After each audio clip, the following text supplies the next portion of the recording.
Yo, it's the deal, man. It's the Kid Breeze. You already know where we at and what we doing, man. It's the hottest show in the city of Chicago, man. It's the Vicki Street Show. So I need y'all to make some noise right now for Vicki Streets. Hey yo, what's up, y'all? It's your girl, Vicki Street, and welcome to another episode of the Vicki Street Show. Now, I'm really excited because I'm talking to a throwback homie of mine who is into the political field now. And this is a very important time for us, as you know, because the election is coming up, okay? So, without further ado, this guy, you may have seen him on the front lines. He's for sure an activist, and he also ran as the youngest person for the mayoral election in Chicago not too long ago. Everybody, welcome to the Vicki Street Show, Jermaine Green. Turn his mic up, let him get some volume, What's up? Thank you for having me. How are you feeling today? You looking real. Is this how politicians dress on their off day? Yeah, regular. I wouldn't even. That's why I ain't a politician. You got on Jordans and stuff. I see you. Okay, Yes. so let's take it back to like when we first met, because I vaguely remember you in my True Star Media days. Do you remember that, like around that time? For sure. True Star, an amazing organization for young people, especially those that are in the arts and those who are in media. So shout out to Nate and Deanna for all they've done with True Star. It's been around for a long time. You don't see a lot of nonprofits last for over a decade or two, right? And to see them last this long, since I was there, I was, a young teenager at the time. So it's been a long time. So I'm proud of True Star and their work. So since we are in that time era right now, we talking maybe like 2011, I remember, 2012. What was high school J-Mall like back then? Like, what were you even doing in the True Star program? And then how did we end up to get into politics? Man, that's woo. So back as a teenager, I was leading youth programming at my high school at the time. I was 15 years old at Wendell Phillips High School. My assistant principal allowed me to be the head of youth programming for the school. And so I was organizing the talent shows, the Def Jam shows. I brought like Rhyme Fest to pass around a Grammy. I had, Michael Jackson impersonators and everything. I threw all of the like shows to keep youth turned up.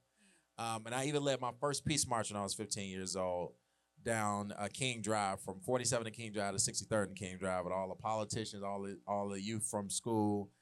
So I was that was my start to leadership around that time. When I was in True Star as well. So it sounds like it wasn't necessarily always so political, but, True Star, like we said, it is a media and music program.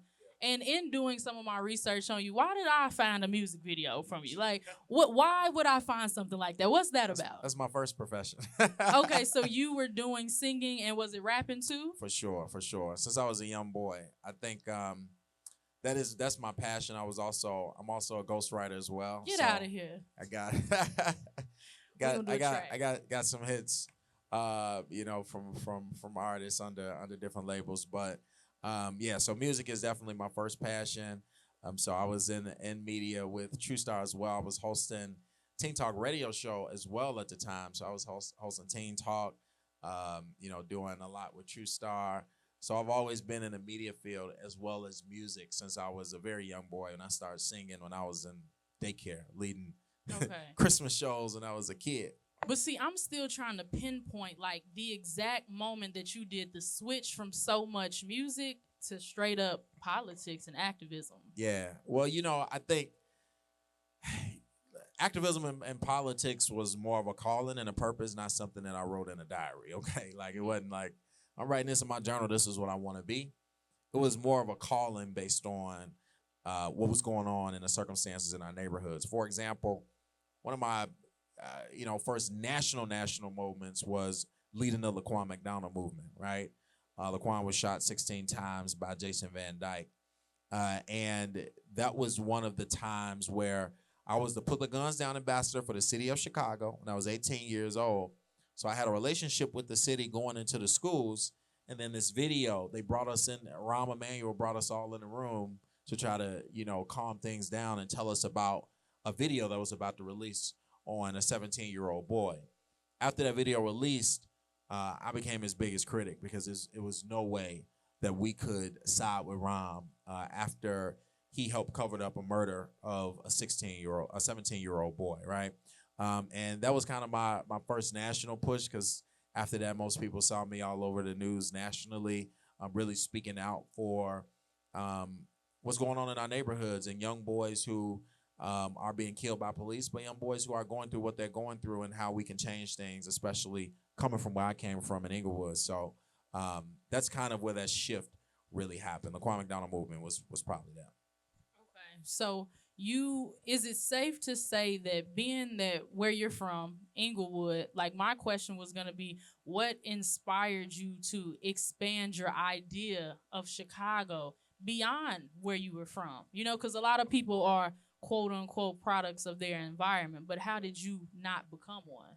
Well, I was one who always had a vision for more, right? I'm like that as a serial entrepreneur. I am like that as a developer, right? When I develop properties, my whole thing is, I always see into how things can be. I always see a vision for how we can make for a better society. And that's been in me since I was a young boy. My mom and dad used to always try to figure out ways to put me on their agenda, and it never worked because my mindset was just bigger than where I was. It was bigger than where I came from, and I knew what this neighborhood needed to look like. I knew what people deserved based on what I didn't get, and I knew what we didn't deserve in our neighborhoods, coming from Inglewood, almost being killed several times. I've lost so many friends to gun violence, and I know I'm not alone here.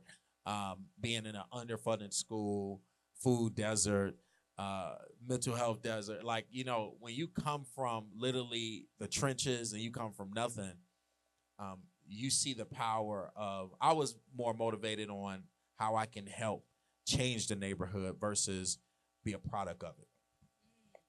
I like that. You got to stand for something. I feel like since we're already on the topic of, back in the day and how you got to now, I saw that you were just given an honor by your old high school, Wendell Phillips. That's huge to be like inducted into the Hall of Fame of your high school. It's low-key still a dream of mine, to walk through the hallways and see where you came from. You're going to get that. You're going to get that for sure. That's why I spoke it, you know what I'm saying? But what does it mean for you to have ran for mayor twice at such a young age? And then, breaking barriers in that right. I want you to speak a little bit to breaking the barriers of age, whether it be young or maybe still holding a political office at an older age. And what's that like, for the young people who are wanting their turn, but we got these older people sitting up on sure. them, Well, let me just say, a lot of times our generation, we got to take the mantle and we got to take it away. And that means that we got to come together and do what needs to be done for the next generation. A lot of older generations do,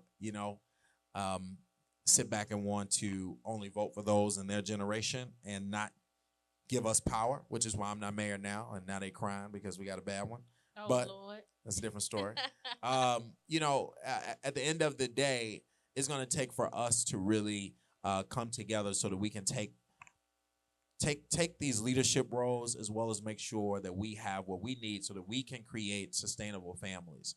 And that's the problem, and have been a problem for so many years in our society, is that every time there's a new generation, they don't allow the new generation to take fold so that they can lead at times where they're building families and they're buying their first home and they are experiencing the realities of today.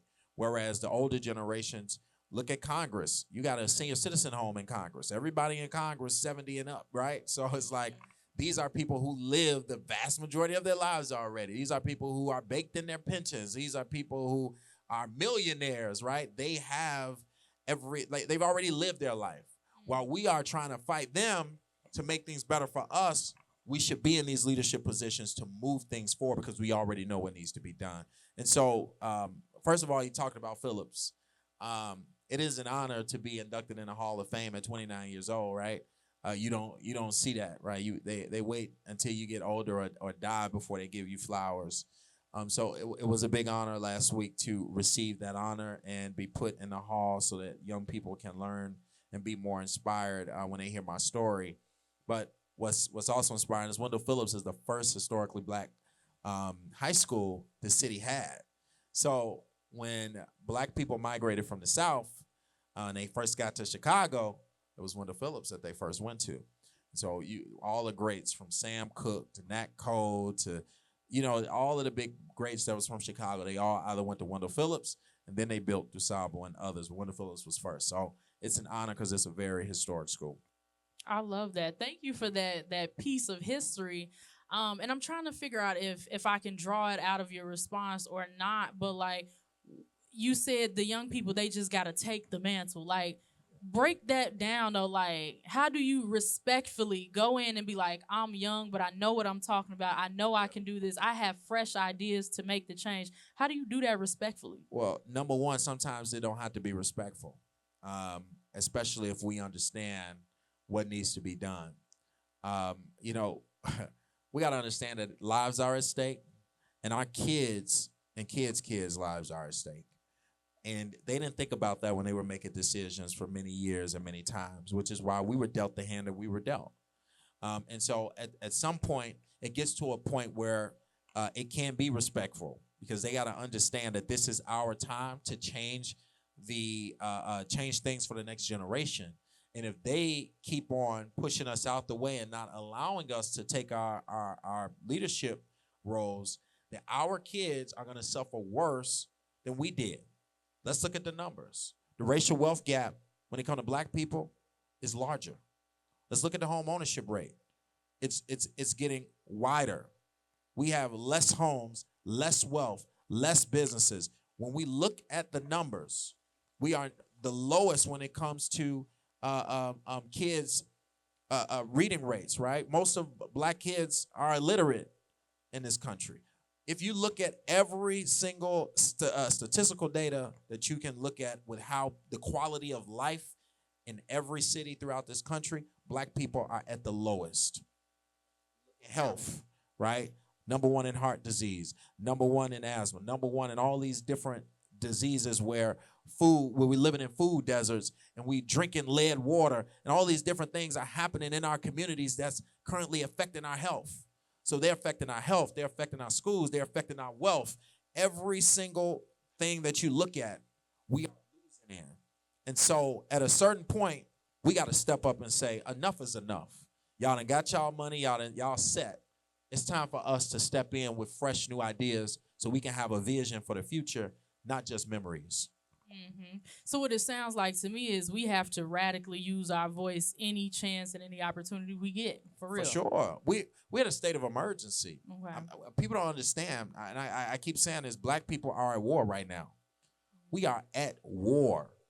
And just because you don't see soldiers and people dying, because there are, but you don't see it physically in front of you, don't mean that it's not happening. We are at war because we are constantly being pushed back, constantly losing wealth, constantly losing every day. And so if we don't wake up and understand how important it is for us to band together and unify and build Black Wall Streets and create better communities and not wait on the politicians, because the politicians that are in place are moving forward an agenda that is not in our best interest, right? So we got to fight so many different things. We got to fight how we are amongst ourselves because of generations of trauma. We got to fight politicians because they select a politician that look like us, but they really not from us. We literally have so many different fights that we got to fight. And that's why it's so important for us to wake up and unify and do so, because we're going to be in the next couple of decades. We're going to be no wealth, no power in this country. It's going to be a bad thing to see. You know, you mentioned we're at war, especially as Black people as well. Can you just tell me, for the people who don't know, for those people who feel like it's not important to vote, or maybe they don't know who to vote for, what are people giving up if they don't vote? How high are the stakes? It depends on what you're talking about. Nationally, it don't matter, because nationally, neither one of the agendas that's moving forward is for black people, right? It don't matter who is president, black people will always lose, and we always have. But what matters the most is local elections, right? Until we can get in a position where we can band together money and build political PACs to power our own presidential candidate who's actually with an agenda from us, we are going to lose regardless of who's the president, right? Which is why when you listen to both presidential candidates every 4 years, there's nothing that they're saying that would affect black lives. They care about the military-industrial complex and those folks who are building weapons and bullets, right? Because that's why they always at war. They're making billions of dollars every damn day. You talk about Big Pharma, who is in control of health and medicine. These are the people who fund Congress, right? And the politicians. These are the people who are winning. But the very people at the bottom, us, we losing. And so their interests are put first, ours are not even considered. They'll rather kneel in kente cloth than pass a George Floyd Act. So we got to unify amongst ourselves so that they can take us seriously. That's where the work is done. And that means that we got to unify with local elections because that's where the power is. Your mayors, your city councilmen, the folks right here where you live, you can control the power. The mayor of Chicago is a dictator. There's no checks and balances on the mayor of Chicago. There's no way that you can recall the mayor. There's no way to get them out of that seat unless they resign. It is no checks and balances. So when you understand that you have local politicians who control billions of dollars, you can control the resources for your neighborhood. But what they do is they make us focus on a presidential election, which is not going to be, it don't matter if it's Kamala. In reality, black people still going to lose. Same way we lost 8 years out there, we didn't get nothing either. We got to get us together. Mm-hmm. He ain't lying as far as like, the aldermen, the people who are in the actual neighborhood. I ain't gonna lie, I didn't learn that until, maybe in the last couple years how important it is to vote in your local elections to That's do the most things, important. About the fact that it's food deserts or, whatever you don't like on your actual block. But, there has been a narrative across several media outlets that black men are some of the people who are voting less in America. I want to know, how do you feel as a black man and a politician? How does that affect you and our nation when it comes to voting? Well, you got to understand that black men are the most oppressed group in America for decades. When you look at slavery, post-slavery, all the different policies that were moved forward, not just Jim Crow. We talking about mass incarceration. We talking about war on drugs. We talking about when welfare was brought to the community and you had to choose assistance or your man. We can go on down the line to show how black men have been the target of white supremacy. Why? Because they know if we target black men, then we can get rid of the black family structure. And if we ruin the black family structure, then black people can't create wealth and sustain themselves in this country. So it's another way to enslave us. Every culture in the world is led by men. Black community in America is the only culture that's led by 80% single mothers because they know that single mothers cannot provide the lives for their families and communities with no help or no support from men. And so the wealth will continue to decrease because most of those women are in survival mode. Because family structures is how you build wealth. When you look at what families do when someone gets married, usually what they do, they buy a home. It is so hard to buy a home individually, right? And so now that's why the home ownership rate is so low and has never increased all of these years. It's because we ruin the black family structure. They can't purchase properties. And the few people that do purchase properties will end up foreclosing because they're in survival mode. So black men have been targeted so much over the years. That's why they choose not to vote. Another thing is some of them don't know that they can vote based on their background.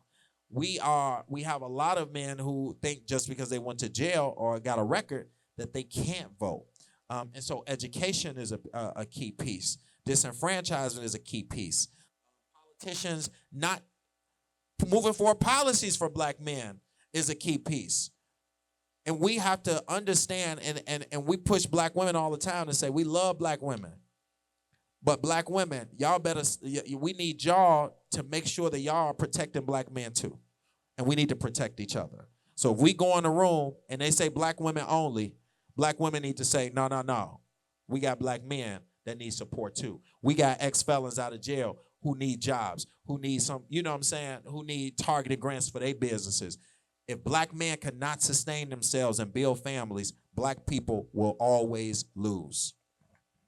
I ain't gonna lie, I can agree with that. I can for sure agree with that. We ain't even got to get into the conversation of like interracial marriages or like black folks marrying black folks and how important that can be. Because at the end of the day, I know how to tie your do-rag. Okay, I know how to lay your ways. I know how to relax you after we come home from a long day, and now we gotta watch CNN. You know what I'm saying? And we low key gotta cry together because it's so much on our shoulders. But moving along in the conversation, I want to bring it more around into voter apathy as well. Like, what can we do to make sure that, all right, let's say we have a person who they don't even want to choose between the lesser of the two evils. Maybe they just say, I'm not even going to vote, and that's their opinion. What else can they be doing to still impact their community beyond this? And let me say this. When you are voting, there are down ballot races. So we got to make sure that education is in place to say, listen, go write Jermaine Green in for president, okay? But at the bottom of the ballot, there are judges, there are different individuals that affect you right here where you are. You get what I'm saying? So you don't have to touch the top of the ticket if you don't want to, or but there are other local races that are still on the ballot, and so that's the education. Number two is what we can do. Number one is we got to build wealth. And as I call it, as my company is called Generational Green, right? We got to purchase property. We have to invest in our neighborhoods. We got to build back Black Wall Streets. We got to create businesses. We got to collaborate because we got to understand that it is very hard. We have this mindset that was programmed into us that we have to individually do everything. That, you shouldn't collaborate with your family, or you shouldn't rent to your family. We got all these different things that was in place in our neighborhoods that has divided us and made us to where anyone that's successful is only an individual success. When really, we all need to be looking around us and seeing how all of us can be assets to each other. I feel that. I resonate. We gotta collaborate. We cannot build wealth alone. We gotta collaborate. And we got to build that trust amongst our family, our friends, the people in our circle, and say, all right, what's the first thing we can do? Because every culture does that. Think about it. When a culture comes to America, they come as a family. They start with one business. Once that business get off the ground, little brother, little cousin, they next. We pooling our money, and we investing in the next gas station or the next nail salon Vietnamese or the next. They all pool their money together and support each other so that each one of them can have their own entity. Black people got to do the same, and we got to support each other. Nope. Yep. You ain't never lied. And we still on this black topic. I ain't gonna lie. So we gonna run it because we some black people on stage right now talk about politics. Look, there has been some conversation around some candidates not being black enough, if you know what I mean. What would you say are the best ways for those candidates to connect with the black people in the communities that they trying to win that? Well, we got to understand that they'll never allow a true black American that is a descendant from slave to rise to the highest office in America. And that's just the truth. Because they know that those type of people come with a different type of passion and policy that can shift the dynamic in this country. So, no, we've never had a black president that was a descendant of a slave. And we won't, even if Kamala wins. Barack Obama is not a descendant of a slave, and Kamala isn't either. Now, that is where the problem lies on where they're talking about who's black enough. Is that black people would love to see someone that comes from where they come from. That's what the problem, right? Is many years, they keep putting people in front of them who really ain't shooting with them in the gym, but they can say, oh, I got one side of me that made me colored, right? instead of actually seeing somebody who come from where they come from rise to the highest office in the land. And that's why people are starting this conversation. The second reason why they starting this conversation is because those very people are only black when it's convenient. And so on off season, or off campaign season, do you see them coming in a black community? Do you see them actually doing anything with black people for real? And so what happens is when election season happens, they be like, this person wasn't shooting with us in the gym. They don't have no record with black people, nor they ever said they was truly black until it was campaign season. So that's why this conversation is had. The reality is we got to get us together, or they're going to keep selecting people that look like us in color, but really not of us. Same thing locally. They always select the machine and unions in Illinois. They select somebody that look like us, and they not from us. That's why the last two mayors ain't from Chicago, but they look like us. Neither one of them never been in the hood, but they look like us. So they can look like us to fool us with the symbolism, but they don't know you. They don't know struggle. They don't know Chicago. They didn't come from no hood. And that's where the disconnect comes from, because how can those very people who come from outside this city come into Chicago and understand our experience? They can't. So if we had a black mayor of Chicago, do you feel like they should be from the hood? Yes, 100%. And why? Because the streets of Chicago, you got to know these streets. And so you keep on electing. Listen, this current mayor is from Elgin. The last mayor is from Massillon, Ohio. Only black person in her school. You ain't never heard of her because she came in an all-white town, right? Their experiences are totally different than folks who come from the streets. So when they always say, well, what's your plan for violence? What's your plan for youth? Or what's your plan for this? They got to make a decision on a whim on what they think it should be. If it was somebody from our communities, they will already know because they either lived it, or they got friends in it, or they got family in it. You get what I'm saying? So we have to have a Chicago-born mayor from the streets. It's the only way we can change these issues in Chicago. But not only from the streets, but have a vision for the whole city.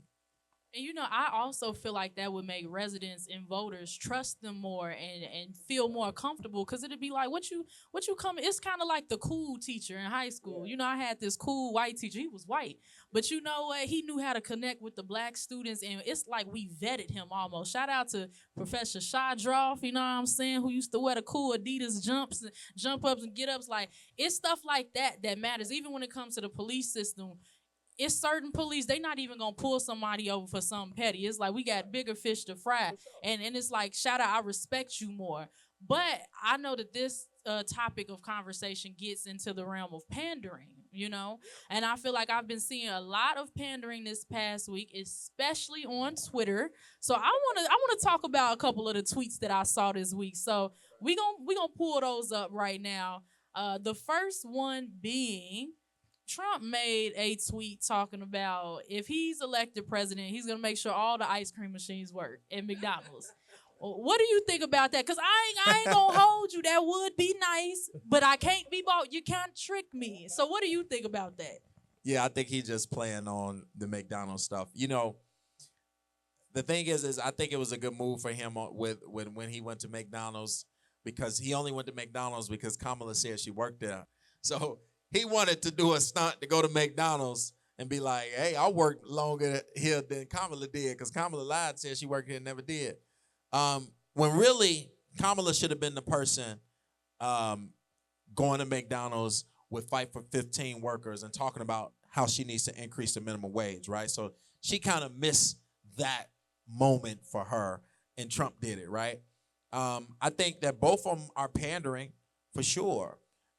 And regardless of the pander, we just have to understand what's truly at stake. And what's truly at stake is neither one of them have an agenda for us. We lost that battle at this moment. But what we must do is we must push whoever is in that seat to get something while they're in that seat, but prepare for unity over the next elections. There's no black person should be on any party plantation.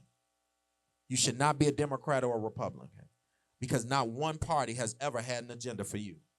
Black folks were Republican first, and then they switched over Democrats, in the 60s. And neither side has proved that they care about black people. They moved over in the 60s after civil rights. We still ain't got civil rights to this day. Ain't nothing civil about them still killing us, redlining us.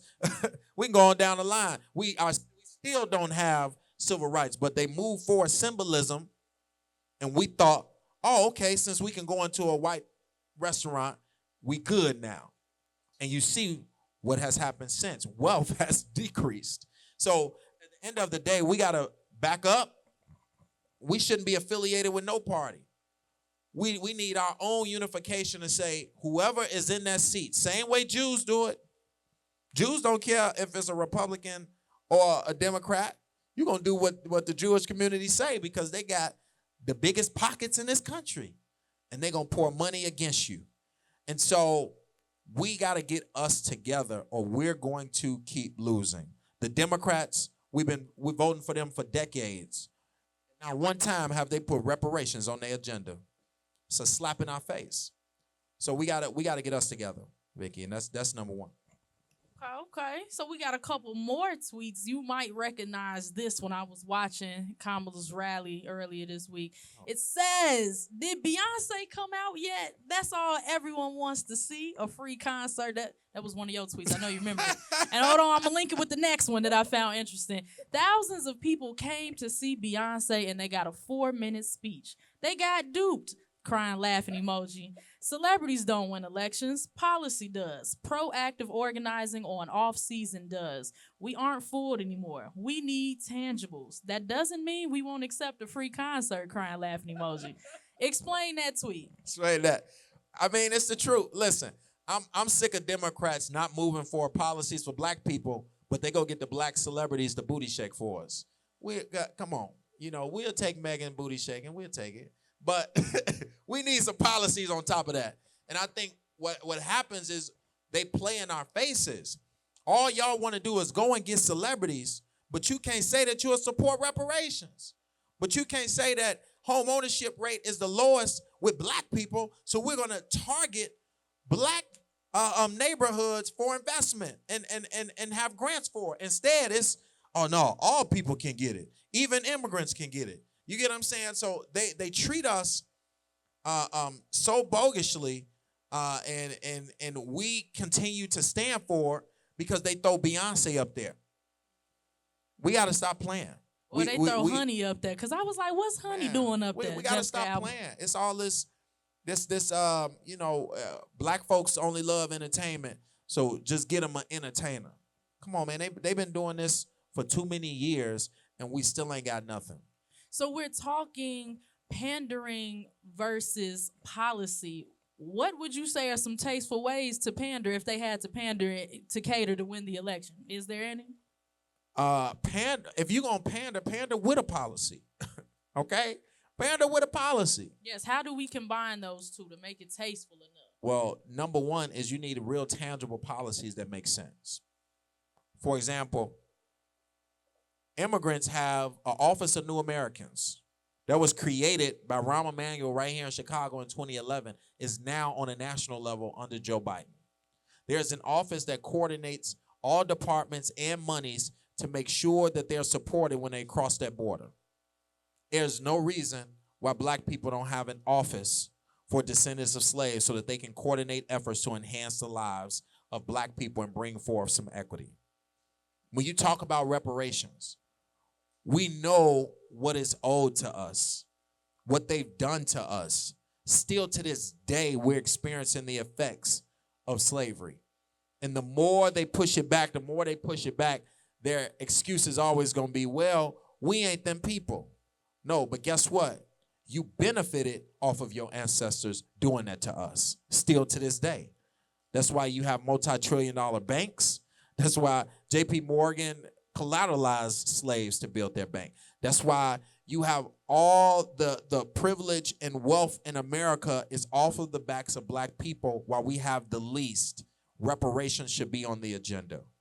So there are so many different policies that need to be pandered. You can pander with those policies that will show that you actually care about black people building wealth and having sustainability in this country, rather than just pandering in our face with entertainers.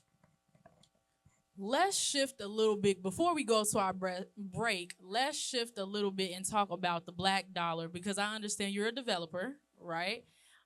We've talked a little bit about the black dollar and just, doing things in our community, but I want to stress how important that is too. So just, a couple of facts. According to recent data, black people are the highest consumers in the U.S. I don't think that's like any secret. And we spend about 1.6 billion. That's about 9% of the total U.S. buying power. And we are spending it on things like clothes, food, maybe even housing, personal care, our hair. But however, we are lacking when it comes to education and things like financial savviness or education or insurance, access to different services that can really put us on game to turn this around. And so, we spoke about things like new ice cream machines and celebrity appearances at rallies. But seeing a politician on the front line, I feel like it won't change until certain things are made, like certain things that I care about. Like, I'm not going to want to vote for a person until I see them on the front lines doing or supporting things that I care about. And I bring that up to say one of your greatest movements that, like, I was noticing a few years ago is when you were sticking up for all those black ladies that were getting harassed at the nail shops. And you were making sure that you went around to businesses, and if you heard that they were being harassed, like, I'm looking at the videos, like, you were protesting to get them joints shut down. Yeah, we shut down a couple. Yes, and I, as a black lady who I said, I told you I don't want that style, and you gonna make me get this style, you tripping on me. Like, I done seen some of this stuff happen. I, as a black woman, like, I appreciate brothers standing in the gap like that, even if it's over something small like that. So although this is a layered topic and question to answer, I do feel like some of this goes back to the fact of, like, lack of education and financial literacy. And when we talk about, we can have ownership over our own nail salons and other places so that we don't have to deal with this mistreatment. And so with that being said, if black people allowed our dollar to circulate at least 7 times before it left our community, aka spending it at a black-owned business, what do you feel like would be the effects of that? Man, we'll have big effects. I mean, I think that my movement over the years, see, in the neighborhoods on the south side where I'm from, where all the business owners know me, there's a certain standard of how you treat black people. Because they know if they don't treat them right, I'm coming. And I think at the end of the day, that standard needs to be in other cities. That's why you don't see a lot of the Vietnamese owners beating on black women like they used to in Chicago, because I had to make that statement amongst their whole community and shut down several of them so that they understand there's a certain standard that you're going to have in this community. Black people allow every other group of people to come and make money in our communities. They don't live there.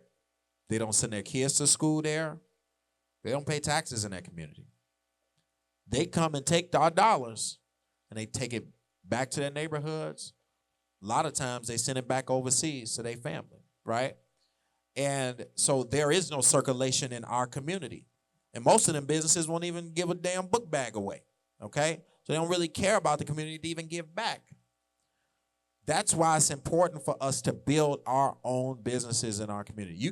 We can't go into Chinatown and build up black businesses and think that they're going to support us. It's okay that black people can have their own businesses and we can we support each other, because that's how our communities will thrive. It will not thrive if every other group of people takes all of our money and takes it out of our community. So we got to rebuild Black Wall Streets, and then we got to protect those Black Wall Streets as well. So since we're talking about money, what are your thoughts on the fact that our current mayor has been allowing a budget for the immigrants, but not for some of the black folks? Well, I think that first, we don't have a mayor. I think we have a puppet. and he is probably one of the worst mayors we ever had. He just announced that he's gonna be moving forward a property tax increase so that y'all can pay for the migrants, y'all. So that's coming this week. And I think it is sickening that black people always have to beg and fight for everything. Still to this day, there's never a system in place that say, black people, this is what y'all deserve. And we just gonna treat y'all right. We gotta be redlined. It gotta be years of destruction of black people before we get fed up and they be like, okay, here go a few dollars. We always have to fight for everything. Every school that they using for shelters, all these buildings in our communities that they are repurposing for migrants, landlords who are getting 6 months of rent up front so that migrants can lay in them. Black people have been begging for those buildings so that they can become community centers and manufacturing hubs. Black people have been laying on the streets hoping that there's some resources for them to get in properties. 20,000 black youth are homeless, Chicago public school students right now, and there's no buildings to house them, and they're sleeping in trap buildings and in friends' houses on the floor.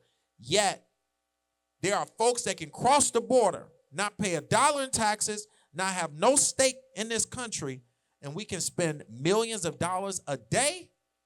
It's a slap in our face. And that don't mean that we are, xenophobic or we are against this community, because they're human. And if I was them, I would come get these free resources too. This is about the leadership that looked us in the face in 2013 and shut down 50 schools at one time. And for 10 years, we begged them, hey, let's build a grocery store. Let's build a community store. Let's build this. And they all said, no, we ain't got no money. No, y'all can't do that. They let those 50 school buildings sit in our community for the last 10 years. And then, boom, we have a plan for them, y'all. We're going to let migrants stay in them. They just slap us in our face. And we got to stop allowing it. That's why I say we got to take the mantle. We got to step up, and we got to have a radical approach, because they plan with our kids' futures right now. You know what? On that note, we gonna take it to our music break. How about that? Because you done said a lot. Let's clap it up for J-Wall Green, y'all. Yo, in our music break, I want to announce a music video from Inglewood's very own, your neck of the woods. Here's Inglewood Growing by my man Heavy Crowns right here on the Vicki Street Show.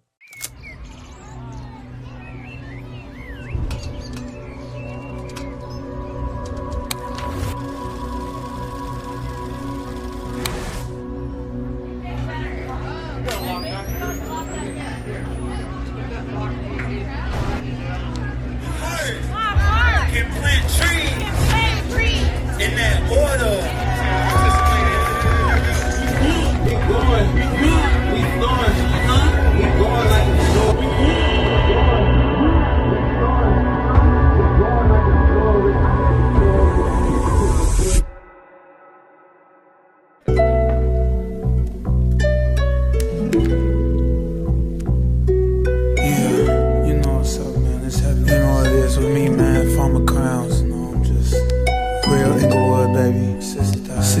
Street, what more is there to say? Let me put it like this. You see me, I'm straight from Inglewood, where we going good. I got love for my city, I got pride in my hood. Might sound strange to you, but it's where I find peace. Ain't nowhere that I can't go, know my hood behind me, I'm from the wood. So I'ma stand on business like I should, I'm from the wood. And ain't no other hood like my hood, I'm from the wood. Yeah, 10 out of 10, that's where you find me. Putting in the dirty work, trying to plant a seed. Straight from Inglewood, I'm straight from Inglewood. Going to Inglewood, let's get it understood. E-N-G-L-E-W-O-D, E-N-G-L-E-W-O-D. Yeah, ain't no hood like my hood, I'm the city. Yeah, all this love for every hood, I'm the city. Yeah, go, yeah, go, yeah, go, yeah. You had to be from around that corner where that ciggo at. You had to walk the city, supposed to go and buy your hat. You had to go to Harold's, right off Morgan just to go and eat. You had to hoop at Ogden, Hamilton, or even Walter Reed did. I don't think they understand, see. If you want to see a movie, then you go and watch the Damon. If you had to ride the Green Line, then that's ending off on Ashland. House to 8, Boston baked beans, that was dips. Cut my hair on 66, Burger King on 69. Bus driver could save your life if you was caught on 59. I grew up at Antioch, we would eat that fine ice. That's on my life, I was on my block. I was hooping everywhere, cause I ain't wanna have no ops. Ryan D, nice corner spot. With them boys, I was a lot. We would ride down Normal after hooping up in Lil James' car. Tell me if I'm lying, dawg, that Walgreens was on that corner. Tell me if I'm lying, man, that athlete's foot was on that corner. Subway in that vestibule, that was way before the college. You know how I'm rocking, I'm an Inglewood baby, and you know this from the knowledge. It's in me and it's on me. ENGLEWOOD, that's the one that on me. Yeah, throw a pinky up. Inglewood, we growing up. Yeah, yeah. Every day we dirty. Every day we dirty. Alright, man, it's heavy with the Z, man. What's up, y'all? It's your girl, Vicki Street, and you are watching the Vicki Street Show in the Streets edition. Right now, I'm with my man, Heavy Crowns, and we are backstage at the Promontory right before his big show, opening up for none other than Primo Rice. So, Heavy, how you doing tonight? I'm feeling good, man. Give me the real. I'm blessed. I'm feeling real grateful. I'm feeling real groovy, very proper. I feel like, this is another seed in the right direction. You know what I'm saying? So everything just feeling real aligned right now. So I'm feeling like I'm where I'm supposed to be. As the farmer, tell me what seeds you have planted to get here tonight, because this ain't no small thing. And you look good while doing it. Yeah, look at the glasses, turn to the side. This man got a watch on his glasses. Come on, let me know, what did you have to plant to get here tonight? If I gotta be real, anybody that all the farmers know, I had to go into the soil. I mean, for real, like I had to get right with God first, and then I started stepping, and moving with love and intention accordingly. Making the right connections, being honest in my relationships, and you know what I'm saying, and continuing to cultivate this sound, man. Being consistent. Being for sure. Yeah. Being consistently great.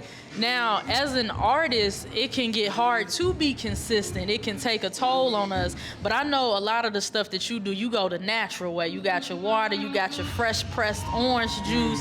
So tell me, what's a piece of advice that you have for artists or people in general to just keep their energy and momentum going the natural way? What can they do? That's a good question. Definitely eat lighter. Like try to eat more rice, greens. Also try to stay hydrated more often. Kombucha is a good way to give you a nice little energy boost. Going to sleep on time. Absolutely. You know what I'm saying? I start feeling sick when I don't get enough sleep, so. Yeah.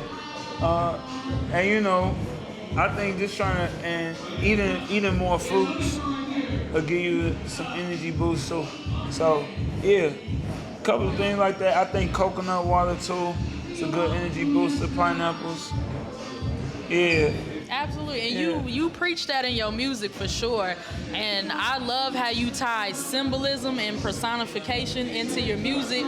So I want to know, I saw a clip of you performing at the MCA. You had a shovel with you. Tell me, what is the significance of the shovel? Man, for me, the shovel just symbolizes intention. Like, everybody say they want to do something, you want to grow something, but where it all starts is like the intention in the beginning. So before you want to even get into the ground and the earth, you gotta have your shovel first. So it's like, it symbolizes intention. Just starting with the end in mind, Starting with the end in mind. And what I make be the last question, what is your vision for Inglewood? Because you are from there. And so what's your intention as far as weaving the city into your music videos, which I see you do a lot. You have people from the community in your music videos. I know that's with intention, but what's your ultimate vision for where you come from? Man, Inglewood is growing, man. Inglewood is in a beautiful, beautiful space right now. And what I see is art galleries, smoothie shops, you know what I'm saying? Places where people are doing yoga outside, people jogging, more black and brown ownership. I see it all. And it's gonna happen, so it's cool that we document this like this, because Inglewood growing for sure. Absolutely. Well, I want you to keep on planting those seeds. That's a message to everybody out there. Keep planting seeds of positivity. And I want y'all to stay tuned for more Vicki Street Show. Period. Appreciate you. Welcome back to the Vicki Street Show. So we just watched some dope visuals, many of them from Chicago's very own. Some of them are my homies. So look, we're going to usher that in right now, blend that into the politics a little bit. This year is the first time that Chicago is going to have an appointed or elected board of education. So I wanted to know, being that I saw that Rhyme Fest was on there running for like the 10th district, like, I'm sure that that's probably some cool stuff for Chicago to look up and see that people who they love to listen to music from is going to be like on a board of education. But I would like to know, like, are there any rappers that you would endorse to run for office? That's a good question. All our rappers in jail. Not literally, but you know because what I'm trying to get at is the influence. You know what I'm saying? No, I feel you. You know what? I think so. Rhyme Fest been trying to get political office for when I first was around him as a mentee. He was running for alderman many years ago when I was a teenager. He's definitely conscious. We've always fought over the years and always butt heads, but he is somebody who's definitely will have the best interests of people. I don't know if there are any rappers. You're talking about rappers from Chicago? It doesn't have to be, but let's say, would there be any rappers from Chicago that, I don't know. that you would endorse to run for anything? Local alderman, a teacher, anybody? Probably not. You know what? I got some up and coming rappers like, oh man, my boy Fly Skins. Oh man, powerful brother, conscious, who from the hood and really can connect with folks. I think he dope. And if we talking about outside the city, it would be one of my mentors, Killer Mike. He's been my brother for many years, and I know he really is about it politically and about us. But yeah, so those a couple. Okay. Now, we mentioned a couple Chicago rappers. We also mentioned how you were inducted into your high school Hall of Fame earlier in the show. Influence is important, and I feel like voter apathy, like, they always try to win the young people over or the black people over by, like you said, getting a politician, getting a basketball player to come out, a rap artist or something. But, in this past week, we did see one of Chicago's beloved rappers, Lil Durk, be given the keys to 2 neighborhoods here and have it revoked all in 1 week. And rapper or not, I want to know, what does it mean to truly be the voice or the voice of the people?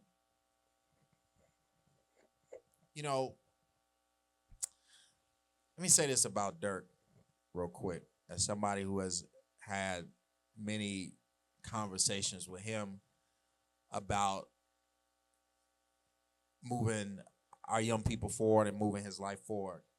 It really saddens me to see what has happened in our city with drill music all these years. And I hope that we can get to a place where we really are focused on the next generation and how we invest in them. I hate to see what has happened with Durk. I hope, I pray for all the families that are involved in that situation. And we need more young people to be positive influences in their community more than ever right now. When I was young, I was leading all the tours, the school tours in different schools and bringing positive rappers like Emmanuel Hudson and back when he had that questions video, he was on tour with me, and his brother, like Jacob Lattimore, who's now on the Shy. He was on tour with me as well, good brother. Diggy Simmons. Like, we had a lot of just positive folks, we were going to schools all around the country when I was a teenager. You know what I'm saying? So we need that back. We need more positive role models to really be here for young people, to go into schools, to go around young people and really show them that they can be anything that they can be. Because we have so much negativity, and when they look on social media, they're looking at killing or prison. And we need more positive young role models that can really make an impact on our young people and my kids, you know. So yeah. So I don't remember what the question was. Nah, but I hope I mean, answered. what does it take to be the What does it voice take of the to be the people? voices? I know we were talking about rap, and obviously we know that one of Dirk's monikers is The Voice, and what even inspired me to ask that question while I was on Twitter looking at, tweets from the week, I saw somebody respond and was like, that's not The Voice. Like, that is what I'm looking at, the news. This is not being The Voice. I have my own moniker called The Voice of the Streets. You know what I'm saying? And at a certain point in my life, I had to realize that I don't want to just be consuming empty calories. It is a blessing and an honor to be able to hold the mic. You know what I'm saying? So we do have young people that's looking up to us. And I'm not saying everybody is perfect, but like I seen in another interview, is like, if we got ops, we just need to wish them well. You know what I'm saying? Is I don't even want our people to low key be trying to get it back in blood no more. Like, we got to get it back in growth. You know what I'm saying? And so I wanted to usher that in to further talk about. We spoke a little tad bit on the drill scene, but like, what in your own words are some innovative ways that we can end or reduce gun violence that doesn't result in fighting fire with fire or even leaning less on CPD? We got to invest in our young people and show them that they can really be who they want to be.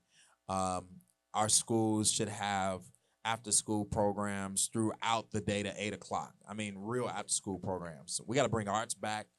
We got to bring trade back to schools. We got to bring coding departments. We got to look at the generation that we're in. We're about to build a multi-billion-dollar quantum development AI center on the southeast side of Chicago. Like, our young people should be building electric cars. They should be innovating new businesses. They should be in the trades and building companies. We have to empower the young people to go down better pathways than just rapping. And so I think what happens is if all of our young people are following after rappers and hoping that they can get seen to be in that lane, and those rappers end up in a sticky situation, those young people lose hope that they can become anything and they crash out. We got to show young people that you can be an entrepreneur, you can own a business, you can build a car, you can build an Amazon, you can build. And if we don't build that type of infrastructure, then our young people are going to be messed up. And that means that our generation got to be the examples. We got to build businesses. We got to buy properties. We got to invest and develop our own neighborhoods so that we can really shift the mindset that we really can do this if we do it together. And I think that's what it takes. And that's how we build the next generation of voices for the community that are not just in rap. We need to, look at Elon Musk, richest man in the world. In his community, he's the voice of his community. He get to buy Twitter and all that. Like, we need rich voices in the black that come from the trenches that's able to be successful and be the real voice and say, this is where I come from and this is what we really need. And we got to build that up. Nah, that's literally facts. I'm glad you mentioned more and better programming for the youth after school. Because I know after school, when I was in high school, 3:15, I was in the band room. I had to be there till 8 o'clock at night. I didn't have no time to go gangbang or whatever they would do on the corners after school because I had somewhere to be. So I think we need to give young people somewhere safe to be at for a long time, and then before they know it, it influences their decisions on where they'll go to college, if they will even go. And then if they don't, at least we're teaching a trade in high school already that they can pick up after that. So I just want to shout out to the After School Matters program, especially for just using me as their figure model for their advanced drawing class. I had a class of students draw me recently. About 20 of the students, they did all different realism styles on me, and that's just a blessing. And the kids are getting paid for it too. So shout out to the After School Matters program. I also wanted to know, on the ballot, they're proposing that Inglewood is going to get a mental health center. What would that holistic approach mean for our community when it comes to public safety? Well, it depends on how it's done. I think that we need a full wellness center. Really, the current mayor has been taking all of his policies. He's really been taken from our campaign. So hopefully he execute these policies correctly. And I think with the mental health piece, our policy was to build holistic centers in our community that really tackle not just mental health, but every form of health and every way that you can treat it.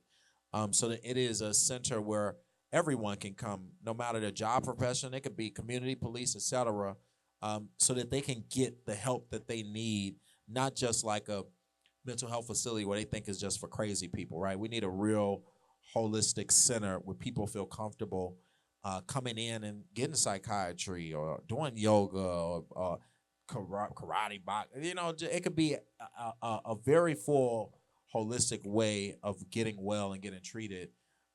So hopefully it's done correctly, but it definitely was one of our policies to put them throughout, Chicago and make sure they were accessible.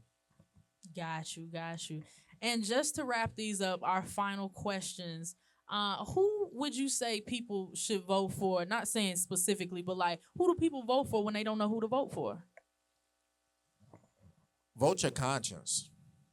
And I think do not let them fear monger you into voting for a candidate. If you're voting based off of fear, then you're voting incorrectly.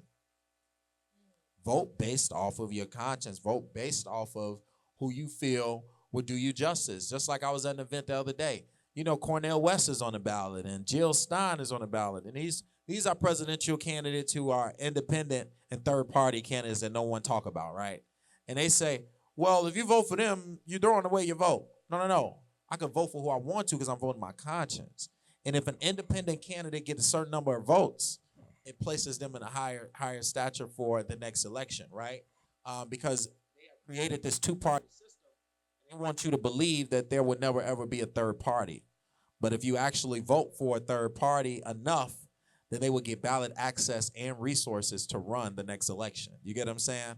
So I think vote your conscience and don't let anyone tell you how you should vote as long as you're using it. But do you think people should still vote their conscience if they know that this person low-key didn't have a chance of winning because they're like a third party or they're not as popular as the other people? Like, it really do come down to the top Democrat and Republican. So what would you say to those? We got to stop, but that's what they want you to believe. And that's locally and nationally. They're going to put, the media controls politics. They're going to put focus on who they focus on, and they want you to do what they want you to do. Do what is best for you and your community and vote your conscience. Who gives a damn if Kamala or Donald wins? Black people is not the center of either one of their agendas, okay? And so the reality is that we got work to do amongst us.